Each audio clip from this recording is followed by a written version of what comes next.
வணக்கம் நேயர்களே, ஆண்டவராகிய இயேசு கிறிஸ்துவின் நாமத்தினாலே தேவனால் எல்லாம் கூடும் நிகழ்ச்சிக்கு உங்களை வரவேற்கிறேன். இன்றைய தினத்தில் ஒரு வித்தியாசமான ஒரு விரிந்த ஒரு தரிசனம் உடைய ஒரு ஊழியரை சந்திக்கவிருக்கிறோம். ஊழியக்கார குடும்பத்தில் பிறந்து அந்த பின்னணியிலேயே வளர்ந்து பல அனுபவங்களை பெற்று ஒரு உயர்ந்த வித்தியாசமான பல தரிசனங்களை பெற்று அதை செய்து கொண்டிருக்கிற ஒரு ஊழியரை சந்திக்கவிருக்கிறோம். அவருடைய வாழ்க்கை நமக்கு பாடமாகவும் நமக்கு ஒரு உற்சாகத்தையும் ஒரு விரிந்த தரிசனத்தையும் தருவதாக இருக்கும் என்று நம்புகிறேன். அவரோடு கூட பேசும். Praise lord. உங்களுடைய பேர், உங்கள் குடும்ப பின்னணி, உங்கள் அம்மா அப்பா, உங்கள் கூட பிறந்தவங்க, உங்கள் ஸ்கூல் லைஃபு, உங்கள் இளமை பருவம், அப்படியே நீங்கள் எப்படி ரட்சிக்கப்பட்டீங்கிறதுக்கும் சொல்லுங்கள். என்னோடய பேர் ஜஸ்டின் சார்லஸுங்க. தாம்பரத்தில் இருக்கிறேன். என் கூட பிறந்தவங்க வந்து 3 பேர், 2 தம்பி ஒரு தங்கச்சி. அப்பா வந்து ஒரு ஊழியக்காரங்க. ஆமாங்க, பல வருஷங்களாக கர்த்தருடைய ஊழியத்தை அப்பா செஞ்சிட்ருக்காங்க. அப்பா கூடயே நானும் கர்த்தருடைய ஊழியம், நான் தான் வீட்டில் முதல் பையன். என்னை ஊழியத்துக்காக பிரதிஷ்டை பண்ணிட்டாங்க. அதனால் 19 வயசுலேருந்து நான் கர்த்தருடைய ஊழியத்தை செய்கிறேன். அப்போ 10th ஃபெயில் ஆகிட்டேன். அப்போ மறுபடியும் அடுத்தது படிக்கணும் அப்படின்போது பிரச்சனை ஆகிடும் அப்படின்னு கொண்டு போய் என்னை பைபிள் காலேஜில் விட்டாங்க. பைபிள் காலேஜ் படிச்சுட்டு அதுக்கப்புறம் தொடர்ந்து ஊழியத்தில் வந்து இறங்கிட்டேன். கர்த்தருடைய ஊழியத்தை செஞ்சுட்டே இருந்தேன். அதுக்கப்புறம் தான் படித்தேன். டிகிரியெல்லாம் அதுக்கப்புறம் படித்தேன். பைபிள் காலேஜெலாம் முடிச்சுட்டு கொஞ்ச நாள் வந்து வட இந்தியாவில் பீகாரில் ஊழியம் செஞ்சுட்டு இருந்தேன்.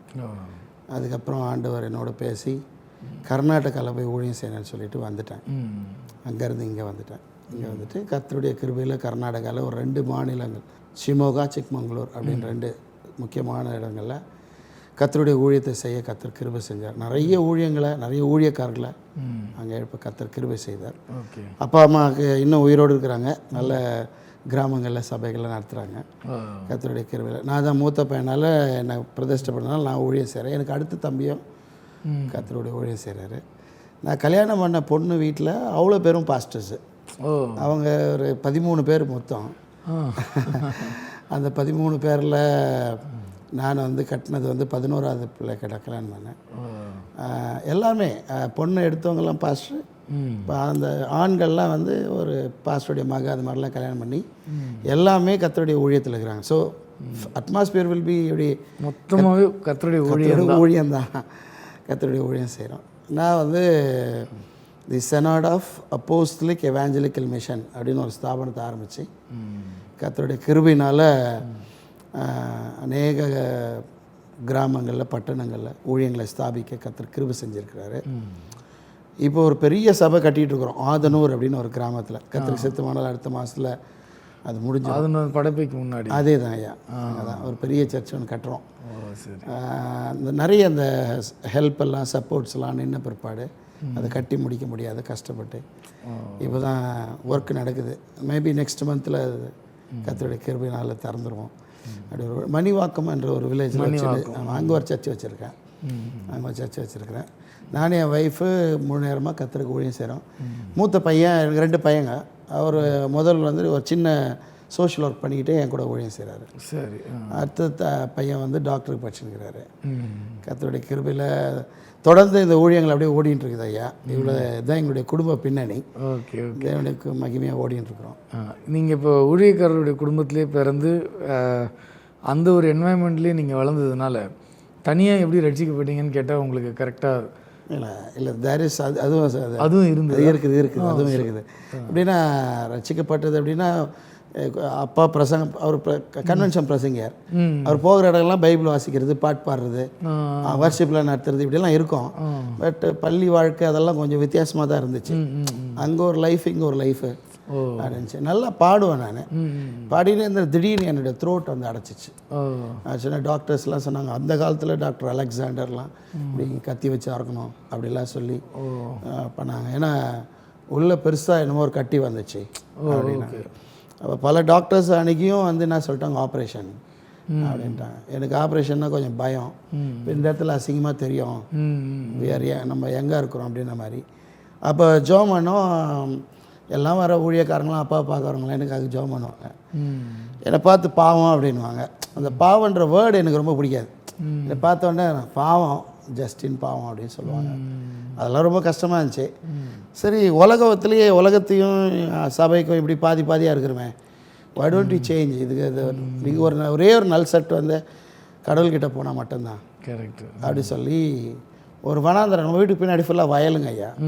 அந்த வயலில் போயிட்டு உட்காந்து ஒரு 1 hour அப்படியே தேம்பி அழுதுகிட்டே இருந்தேன். ஏன்னா வாய் திறந்தால் காக்காவுடைய சத்தம் மாதிரி தான் வரும், பேசவே முடியாது. டோட்டலி அது ஒரு ஊமை மாதிரியே வச்சுங்களேன். அது ரொம்ப கஷ்டமாகவே இருந்துச்சு. எல்லாருமே என்னை பாவம்னு சொல்லி பரிதாபப்பட ஆரம்பிச்சிட்டாங்க. அது எனக்கு பிடிக்கவே இல்லை. அப்போ ஒரு நாள் நான் ரொம்ப போய் உட்காந்து ஜோம் பண்ணுறேன். இன்றைக்கி சுகமாகலைன்னா கூடவே ஒரு மருந்து பாட்டில் ஒன்று எடுத்துகிட்டு போய் செத்துடணும். இதுக்கப்புறம்லாம் எல்லாம் நம்மளை பார்க்குறாங்க, அசிங்கமாக இருக்குது, காக்கா மாதிரி சத்தம் வருதுனால வாயை திறக்க மாட்டேன். ரொம்ப அழுதுகிட்டே இருந்தேன். அப்புறம் 1 hour கழித்து ஒரு தொண்டை பயங்கர பெயின் வந்துச்சுங்க. அப்படியே தொண்டையை பிடிச்சிக்கிட்டு அழுதேன். என்ன பண்ணுறதுனே தெரில, வனாந்திரமாக இருக்குது அது வயல், எனக்கு ஒன்றும் தெரில. ஒரு 1 hour கழிச்சுங்க ஐயா, அப்படியே ஒரு வாமிட் மாதிரி வந்து ஒரு கட்டி மாதிரி வந்து கீழே வச்சுக்கோங்க. கர்த்தரே அறுவை சிகிச்சை பண்ணிட்டேன். பயங்கரமான மிரக்கலுங்க ஐயா. அன்னைக்கு திறந்த தொண்டை தான் இன்றைக்கி ஒரு கர்த்தருடைய கிருபையில் ஓடிக்கிட்டே இருக்கிறோம். எனக்கு ரொம்ப ஆசை, அதனால் ஆண்டவர் எனக்கு அற்புதம் செஞ்சார். அப்படின்னா உலகம் முழுவதும் ஒரு முறை இயேசுவை அறிவிக்கணும் அப்படின்றதுக்காக ஒரு 5 புல்லட் எடுத்துக்கிட்டு 10 பேராக சென்னையிலேருந்து ஒரு 65 நாடுகளுக்கு இயேசுவை அறிவிக்க போயிட்டு அப்படியே போயிருக்கீங்களா? போய் திரும்பி வந்தோம். அப்போ 65 நாடு புல்லட்டில். அது தேவனுடைய பெரிய கிருபை. எந்த வயசில் அது பண்ணீங்க? அது ஒரு 32 ஏஜில் அந்த மாதிரி அந்த ஏஜில் பண்ணீங்க. ஆமாம், 65 நாடு புல்லட்டில் போய் இயேசுவை பற்றி சொன்னோம். நிறைய தடைகள்லாம் வந்துச்சு. ஆனால் ஆண்டவர் எங்கள் கூட இருந்து அந்த வீசாலாம் எப்படி எடுக்கிறதுலாம் ஆண்டவர் ஞானம் கொடுத்து எக்ஸ்டர்னல் அஃபேர்ஸில் லெட்டர் வாங்கி அதெல்லாம் பண்ணி பல தேசங்களில் போய் ஒரு முறை எல்லா தலைவர்களுக்கும் சுவிசேஷம், colleges, schools, high officials like a police officer, யாரையும் சந்திக்கணும், எப்பேற்பட்டவரையும் சந்திக்கணும். ஸோ அதுக்கு ஒரே ஒரு ஆயுதம் gospel. So peace, world peace motor cycle expedition அப்படின்ற பேரில் போனோம். Peace only Jesus can give peace அப்படின்னு சொல்லி எனக்கு தெரிஞ்சு ஒரு 1000 பைபிள் வாங்கி எங்களால் முடிஞ்சது அவ்வளோதான். we have given to the high officials. So whether you like this Bible or not, sir, if you keep this Bible with you, God will bless you, God will give you peace. This is the gospel.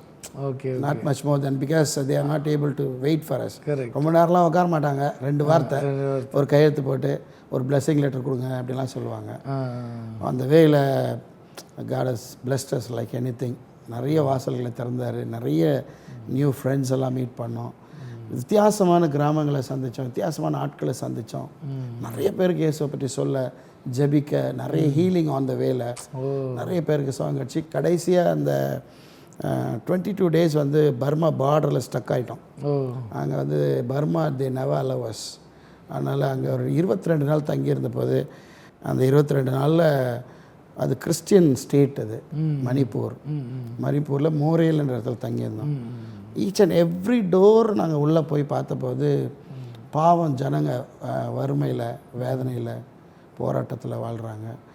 அது நிமித்தமாக they are doing a சின்ன்ற மாதிரி ஆகிப்போச்சு. அது poverty தான் main அவங்களுக்கு. அதுலேருந்து ஒரு 27 பிள்ளைகளை கூப்பிட்டு வந்து படப்பில் ஒரு ஹோம்னு வச்சு, என் பிள்ளைங்க கூட ஸ்டேட் போர்டில் தான் படிக்க வச்சேன். அந்த பிள்ளைங்களை வந்து மெட்ரிகுலேஷனில் படிக்க வச்சு அவங்களுக்கு வேனு, மத்தியானம் சாப்பாடு கட்டி கொடுத்து அப்படிலாம் பயங்கரமாக பண்ணாயா. But the government of Tamil Nadu வந்து they never allow me to have these childrens. So ஒரு கலெக்டர் காஞ்சிபுரத்தில் அப்போ இருந்து அந்த வழியாக போகும்போது உள்ளே வந்து பார்த்து இந்த பிள்ளைங்க வைக்கக்கூடாதுன்னு சொல்லி திருப்பி அனுப்பிட்டாங்க. ஏன் வைக்கக்கூடாது? ஆமாம், இங்கேயே எவ்வளோ ஏழை பிள்ளைங்க இருக்கிறாங்க, இவங்களெல்லாம் வைக்க வேண்டியதானே. அப்போ அப்படின்ற மாதிரி ஒன்று பேசி பிரச்சனை பண்ணி என் பேரில் கேஸ் போட்டு, இன்னும் still case is going on. But என் பேரில் ரிப்போர்ட் கொடுத்தவங்களாம் யாரும் இல்லை. அந்த மாதிரி ஒரு சூழ்நிலைகள். பட் எனிஹா வாழ்நாளில் கோர்ட்டுக்கே போகாதால் இதுக்காக போய் கோர்ட்டில் நிற்க வேண்டியதாக ஸ்டில் கோயிங் ஆன். அது எப்போ தீர்ப்பு சொல்லுவாங்க தெரியல. ஸோ ரொம்ப பாரம் எனக்கும் என் மனைவிக்கும். இந்த மாதிரி ஏழை பிள்ளைங்க, நிறைய பிள்ளைங்களை எடுத்து வளர்த்து கல்யாணம் பண்ணி கொடுத்து நிறைய விஷயங்களை பண்ணியிருக்கிறோம் கர்த்தருடைய கிருபையில். இந்த அப்போஸ்தலிக் எவாஞ்சலிக்கல் மிஷன் மூலமாக ஒரு 6000 பாஸ்டர்ஸ் ஆர்டைன் பண்ணியிருக்கிறேன். ஒரு 2000 பேர் எங்கள் கூட இருக்கிறாங்க, இன்னும் ஸ்டில் கனெக்டில் அரவுண்ட் இந்தியா. மாத்திரம் இல்லாதபடி லண்டனில், அமெரிக்காவில் அங்கே இருக்கிற ஊழியர்கள்லாம் நம்மக்கிட்ட ஆர்டினேஷன் வாங்கியிருக்காங்க. நாங்கள் டாக்டரேட் கொடுத்துக்கிறோம் நம்ம ஸ்தாபனத்தின் மூலமாக. இந்த இந்து தேசம் முதல் அப்படின்னு ஒரு வசனம் எஸ்தரில் வாசிக்கிறோம், அது மாதிரி revival will start from India. So அந்த வார்த்தை கர்த்தர் ஞாபகப்படுத்தினார். அந்த வார்த்தையின்படி வெள்ளைக்காரங்க தான் நம்ம தலைமையில் கை ஜாம் பண்ணிக்கிறாங்க. என் தலைமையில் அப்படி தான் கை ஜாம் பண்ணிக்கிறாங்க. எனக்கு ஆர்டினேஷன் போகும்போது பாஸ்டர் தயானந்தம் அவர் சர்ச் அங்கே தான் படித்தேன். சாம் சுந்தர் ஐயா தான் என் தலைமையில் கை ஜாம் பண்ணி என்னை ஊழியத்துக்கு பிரித்து எடுத்தார். ஒரு பைபிள் காலேஜெலாம் முடித்து ஒரு 7 வருஷத்துக்கு அப்புறம் தான் என்னை பாஸ்டர் ஆக்குனாங்க. அதுக்கு ஆனால் எனக்கு இந்த அபிஷேகத்துக்கு பிற்பாடு வந்து நிறைய ஊழியக்காரர்களுடைய வேதனைகள், போராட்டங்கள், அதில் கொஞ்சம் ஒரு பாரம் ஆண்டவர் கொடுத்தார். அதனால தான் இந்த மிஷன் ஒன்று ஆரம்பித்து அநேகரை உற்சாகப்படுத்தி, நீங்கள் 5 வருஷம் ஊழியம் செஞ்சுருக்கீங்க, உங்களை நான் வந்து உங்களுக்கு ஒரு அவார்டு கொடுக்குறேன். நம்ம இந்தியாவுக்கு வந்தாங்களே மிஷினரிஸு, அவங்க பேரில் அவார்டு கொடுத்து அவங்கள உற்சாகப்படுத்தி, ஊழியத்துக்கு போய் சாயந்தரத்தில் வீட்டுக்கு வரும்போது டயர்டாக இருக்கும், அலமாரியில் நான் கொடுக்குற அவார்டு வச்சுருப்பீங்க. அதை பார்க்கும்போது நான் 5 வருஷம் செஞ்ச ஊழியத்துக்காக ஐ காட் சம் ப்ரைஸ், எனக்கு ஒரு ப்ரைஸ் கிடச்சிக்குது, எனக்கு ஒரு அவார்டு கிடச்சிக்குது, இன்னும் ஊழியம் செஞ்சால் இன்னும் கற்றுத்தர ஒரு சின்ன என்கரேஜ். கரெக்டு. அப்படி செஞ்சு இதுதான் present going on. So we have a very good office, மணிவாகத்தில் ஒரு ஆஃபீஸ் வச்சு இதுக்குன்னே பண்ணிகிட்ருக்குறோம். நம்ம கர்த்தருடைய பெரிய கிருபையில் ஓடின்னு இருக்குது. இப்போ ஆர்ஃபனேஜெலாம் எங்ககிட்ட இல்லை, but because all the funds எல்லாம் ஸ்டாஃப் ஆகிடுச்சு, ரொம்ப நெருக்கம், அந்த மாதிரி நல்லா எல்லாமே நிறுத்தியாச்சு. ஆண்டோடைய கிருபையில் நாங்கள் தொடர்ந்து ஓடிட்டே இருக்கிறோம், நிற்காம. கர்த்தருடைய கிருபை, கர்த்தர் இன்னும் புது வாசல்களை திறப்பார் கண்டிப்பாக. ஆமாம். ஸோ உங்களை சந்தித்தது, உங்கள் டிவியில் ஒரு பேட்டி எடுக்க கர்த்தர் எனக்கு ஒரு நல்ல சான்ஸ் கொடுத்துருக்காரு. ஆமாம், ஏதோ ஒரு இருக்கும் நோக்கம், ஏதோ சம்திங் கர்த்தர் ஏதோ திறக்கிறார், வாசல்களை திறப்பார். அதான் இப்போ எப்படின்னா நார்மலாக சொல்லுவாங்க வாத்தியாரோட பிள்ளை மக்குன்னுவாங்க. என்னென்னா ஒரு என்வாயன்மெண்ட்டில் வளரும்போது அது எளிதாகிடும். இப்போ ஒரு ரட்சிக்கப்படாத குடும்பத்தில் இருக்கிறவனுக்கு ரட்சிப்புனா என்னன்னு தெரியும், யார் உண்மையான கடவுள்ன்ற தகவலே அவனுக்கு போய் சேர்ந்துருக்காது. ஓ இதுதான் உண்மையா, உண்மையெல்லாம் எளிதிலே நமக்கு எல்லாமே நமக்கு இப்போ உங்களுக்கு வந்து இப்போ நேரடியாக கிடச்சிருக்கும். இதில் இருக்கிற அட்வான்டேஜ் என்ன, டிஸ்அட்வான்டேஜ்? ஒரு பாஸ்டர் மகனா அல்லது நீங்கள் கட்டின குடும்பமும் ஊழியக்கார குடும்பமும், அப்பா ஊழியம், எங்கே திரும்பி பார்த்தாலும் ஊழியக்காரங்க ஊழியம், இதில் இருக்கிற ப்ளஸ் என்ன, மைனஸ் என்ன? மைனஸ்னால் என்னென்னா, ஒரு ஃபங்க்ஷன் நாங்கள் கூட்டிட்டோம்னா யாரை கூப்பிட்டு முன்னால் வைக்கிறது, யாருக்கு ஜபம் கொடுக்கறது, இது ஒரு நிறைய ஃபேஸ் பண்ணிக்கிறோம் இந்த மாதிரியெல்லாம். பட் ஊழியக்கார குடும்பத்தில் பிறந்ததுனால என்னென்னா, ஒரு லோக்கலில் நம்ம ஊரில் ஒரு பழமொழி சொல்லுவாங்க, மீன் குஞ்சுக்கு நீச்சல் கற்றுக்கிறதில்ல. அது மாதிரி வேதம் வந்து ஓரளவுக்கு கர்த்தருடைய கிருபையில் நல்லா படிச்சுக்க கிருபை செஞ்சார் ஆண்டவர். யாரும் ஒரு துருபதேசத்தை கொண்டு வந்து என்கிட்ட திணிக்க இன்றைக்கி வரல முடியல. கிட்டத்தட்ட I am just cross 56 now. I travel to many countries, but I met many peoples. That சொல்லுவாங்க, I will give a lot of money. Why don't you change? Why don't you go here? இல்லைங்க, சின்ன வயசில் எங்களுக்கு சொல்லி கொடுத்தாங்க, அது நீங்களும் கொச்சக்கூடாது, உங்களையும் நான் வந்து வெறுக்கக்கூடாது, பார்த்தாலும் சொல்லணும். நெக்ஸ்ட் டைம் நான் வரும்போது ஹேப்பன் டு மீட்னா திரும்பி போகக்கூடாது.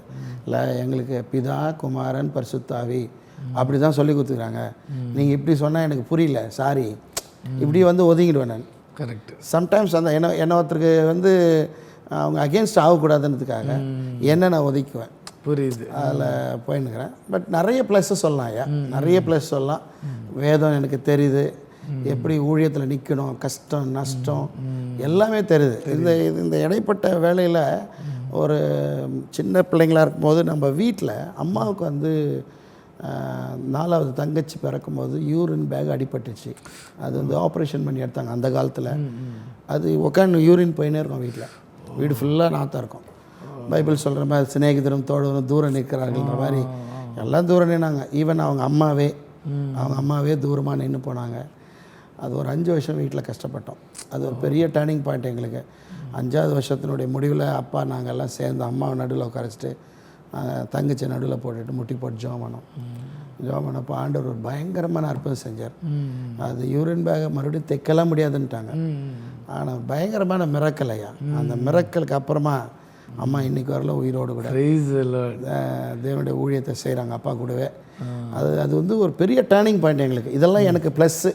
ஊழியத்தில் அம்மாவுக்கு ஒரு அற்புதம் நடந்தது, எனக்கு ஒரு அற்புதம் நடந்தது. ரொம்ப ஆரம்ப நாட்களில் ரொம்ப டவுன் ட்ராடன், ஒன்றுமே இல்லாத ஒரே ஒரு கிளாஸ் அரிசி, அதை வச்சு 6 பேர் சாப்பிட்ணும், தண்ணியும் கஞ்சியுமா குடிக்கணும். எதிர் வீட்டு பிள்ளைக்கு சோறு ஊட்டுவாங்க இல்லையா, அது குழந்தை கீழே துப்பிடும், அதை போய் எடுத்து சாப்பிட்டு நம்ம நரைச்சிக்கலாமா, அப்படியெல்லாம் வந்து I just cried lot. But ஆண்டவர் வந்து எத்தனையோ பிள்ளைகளை சாப்பாடு வாழ வைக்க உங்களை கல்யாணம் பண்ணி கொடுக்க, சாப்பாடு கொடுக்க ஆண்டவர் எனக்கு கிருபை செஞ்சுக்கிறார். Praise அந்த தாழ்மையிலே இருக்கணும் ஆமாம் அப்படின்னு கற்றுக்கினேன். இது வந்து ஊழியத்தில் நான் நிறைய கற்றுக்கினது வந்து ரொம்ப தாழ்மையாக கற்றுக்கினேன். ரொம்ப தாழ்மையாக கற்று எந்த கூட்டத்துக்கு போனாலும் பின்னாடி போய் உட்காருவேன், முன்னாடிலாம் போய் உட்கார மாட்டேன். நானே பிரசங்கியாக இருந்தால் கூட பின்னாடி தான் போய் உட்காருவேன். அது அப்பா சொல்லி கொடுத்தது, இப்படி தான்ப்பா இருக்கணும். ஒரு கூட்டத்துக்கு போனோன்னா ஏன் போகிறோம் கூட்டத்துக்கு, உனங்க பெருக்க கூப்பிட்டுக்கிறாங்களா, துடைக்க கூப்பிட்டுக்கிறாங்களா, என்ன வேலையை அதுக்காக தான் போகணும். ஆண்டவர் ஒன்று அழைச்சிக்கிறார், அவங்கள அழைச்சிக்கிற மாதிரி உன்னே அழைச்சிக்கிறார். அந்த அழைப்பை தெரிந்து கொள்ள அப்படியெல்லாம் எனக்கு சொல்லி கொடுத்துருந்தார் அப்பா. புரியுது. ஸோ பாக்கியம். பெரிய பெரிய ஊழியக்காரர்களோடு கூட இங்கே சென்னையில் அண்ணன் கூட இருந்தேன், அங்கே வட இந்தியாவில் இருந்தேன். அப்போ அவங்களுடைய அனுபவங்கள்லாம் எனக்கு ரொம்ப யூஸாக இருந்துச்சு. புரியுது. ரொம்ப யூஸாக இருந்துச்சு. அதாவது ரொம்ப ஈஸியாக கேட்ச் பண்ணிக்க, இதுதான் என்னோடய ப்ளஸ்ஸு. புரியுது. இப்போ நீங்கள் இருக்கிறீங்க, ஐயா இருக்கிறீங்க அப்படின்னா உங்களுடைய லைஃப் ஸ்டைலு, உங்களுடைய பிரசங்கம், உங்கள் பரிசுத்தம், உங்களுடைய ஊழியத்தினுடைய காரியங்கள்லாம் நான் பார்க்கும்போது அது ரொம்ப ஈஸியாக நான் அடாப்ட் பண்ணிக்க முடியும். Oh this is the way, I should go this, I should follow திஸ்ன்ற மாதிரி ஆகிட்டாங்க ஐயா. புரியுது. அதனால் அந்த கற்றுக்கிறது, தெரிஞ்சுக்கிறது, வளர்றதெல்லாம் ரொம்ப எனக்கு ஆண்டவர் ஈஸியாகவே ஆக்கிட்டார். நேயர்களே, ஒரு இடைவேளைக்கு பிறகு தேவனால் எல்லாம் கூடும் நிகழ்ச்சி தொடரும். தேவனால் எல்லாம் கூடும் இடைவேளைக்கு பிறகு